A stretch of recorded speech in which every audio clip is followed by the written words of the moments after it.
নমস্কার বন্ধুরা, শেষ প্রান্ত সুন্দরবন চ্যানেলে সবাইকে স্বাগত। তো আবারও আজকে একটা ভয়ানক গল্প নিয়ে তোমাদের সামনে হাজির হয়েছি। তো ঠাকুমার কাছ থেকে শুনে নেব সেই ভয়ানক গল্পটা। তো ঠাকুমা, গল্পটা বলো। আগে আমাদের ভীষণ অভাব ছিল। হুম। আমরা নদীতে বাগদা মারতে যেতাম। হুম। তা বাগদা মারতে যাইয়ে বাগদা যা হতো পয়সা খুব কম ছিল, হুম। তাতে আমাদের সংসার চালানো খুব কষ্ট হয়ে যেত। হুম।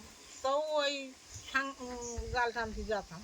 হুম। যে জাল টানতে টানতে একদিন, অনেক দিন তো জাল টানি, একদিন হঠাৎ একটা কিসে জালটা বাজলো। বাজলে আমার সঙ্গে যে লোকগুলো ছিল হুম। তাদের আমি বলছি, দেখো এই আমার জালটা কেটে বাজিয়েছে।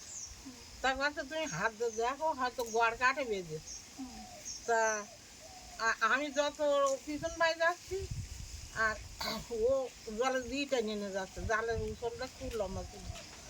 এখন ওই জালের উসল লম্বা, তারপরে হচ্ছে যা খুব জোর করছে। আমি তো ওদের ডাকছি, আমি হচ্ছে তোমরা আইসো না, আমার জালটা নদীর দিকে টেনে যাচ্ছে।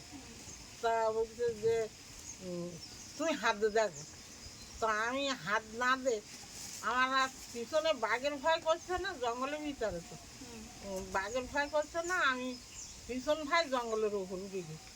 গিয়ে ওরা আসলো, আর আমি তো জাল গাছ শক্তি জোরে টানছি, আর ওইরকম টেনে জলের দিকে নিয়ে যাচ্ছে। কি বুঝতে পারছি না, কারণ আমার কাছে তো জাল কাড়িয়ে দেওয়ার মতো করছে। তবুও আমি পিছন ভাই পিছিয়ে জঙ্গলের ওপরে উঠে পা বাজিয়ে দিয়েছি মাটিতে খুব জোর, আর গাছে যায় যে জাল ধরে টাইনিয়ে তুলেছি। তোলার সঙ্গে সঙ্গে দেখি যে বিশাল বড় এক কুমির। এই কুমির, আর আমাদের যে নৌকো ছিল সে নৌকোও এরকম খুব কাছে ছিল, নৌকোয় লোক ছিল। তা কাছে থাকলে কাছে কি, যখন কুমির দেখতে পাই তখন সেই লোকনে ছুটে নৌকো বাইয়ে আমাদের ধারে নৌকোয় উঠিয়ে নিয়ে কত ওঠো আর জলে পা দিয়ে না, এই পর্যন্ত।